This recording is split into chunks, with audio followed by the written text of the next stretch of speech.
Видео номер 2. V2. Защото сме още по-тъпи и не знаем какво правиме. Не се смей за телефона. Толкова си можем. Говорихме и в предишното видео, което V2 беше. Винчетата по-българено, за да държи, защото се развива, разхлопва и работата не става. Тоест искаш да кажеш, че отката е доста мощен и от вибрациите, ако не е всичко затегнато както трябва и поставено където трябва. Разглава се. Задължително. Абсолютно задължително лепила, защото иначе се разглава като това. Нали? Емолог, ама на баба им газот. Нещо ще го мислим. Друго. Малко по-къса версия.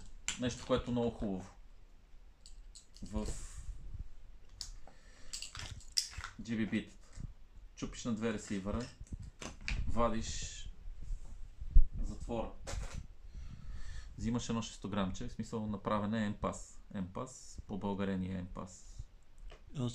Кажи само какво значи емпас. Емпас значи, че мога да си определя колко от въздуха, който пускам, колко отива за изстрел, колко отива за откат. Колкото повече пусна за изстрела, толкова по-малко е откат. Съответно, става повече начална скорост, по-малък откат. И обратното. Като искаш да играеш CQB, взимаш си винчето, тънк, си отиваш на CQB. Да, шарита малко повече. Правиш си по-мощен откат и по-малко FPS. Като ти искаш на обратното, обръщаш на обратното и си готов. В смисъл, готова е за игра буквално навсякъде, ако си носиш 2 грама в себе си. От гледна точка на поддръжката, горе-долу на 2 на 3 игри, това всичко се вади, почиства се, смазка на ново. Различни смазки пробвам, не виждам разлика, важното е да се движи, да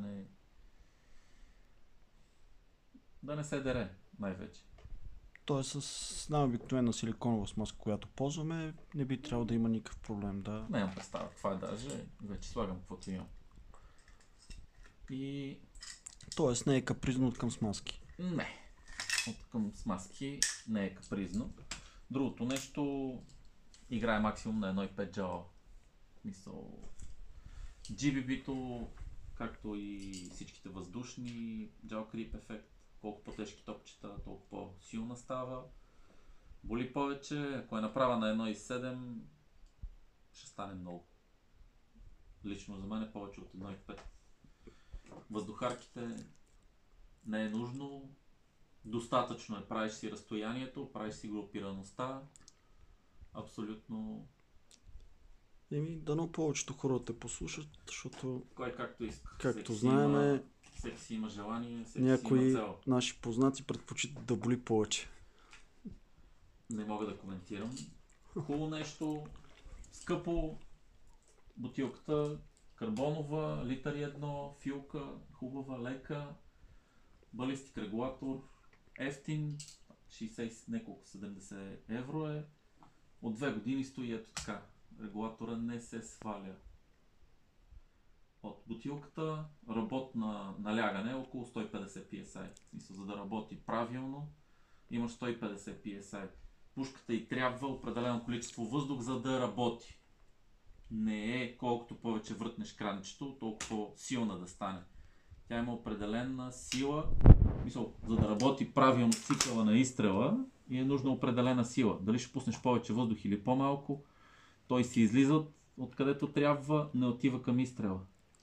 Тоест важно е бутилката да има вътре определено количество въздух, за да се създава налягането. Да, налягането, което се пуска е 150 PSI, а контролирането на FPS-а е през затвора, както показах.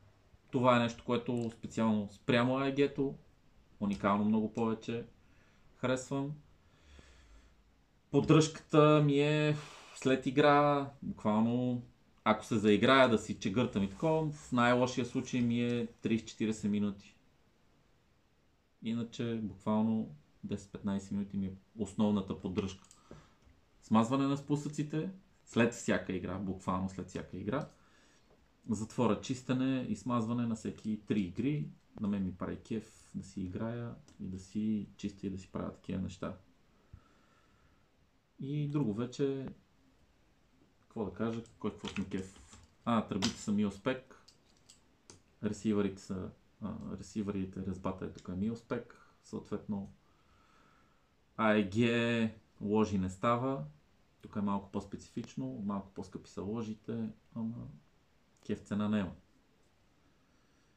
И така, държи се много консистентно, на хронограф няма да я мериме, но буквално едно AEG в рамките на, да кажем, метър плюс-минус метър в секунда е между изстрелите. Доста консистентно. Един от проблемите е, че слагаш хронометъра, стреляш и на втория изстрел се е изместил. И самите хронометри, за да работят правилно, нали, не трябва да има ъгъл. Да. И ето го поредното нещо, ето трябва да се попритегне. И такива работи. Хубави играчки работят буквално така, както трябва да работят. Добре, по някакъв начин отразява ли се това на тебе, че е с маркуч, нали, и си постоянно вързан? Пречи от гледна точка, пречеше ми от гледна точка, че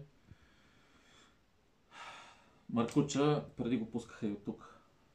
Сега съм с нов по-дълъг маркуч, минава ми през рамката, от тук отдолу ми минава покрай пълнителите и сега минава отдолу. С две думи, като е хвана така, стрелям, ще искам да я обърна, маркуча си минава от тук.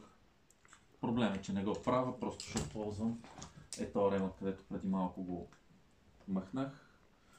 Двуточков и обръщането ми е доста трудно, но не обичам да играя с гради или като влезна в сграда вада пистолет.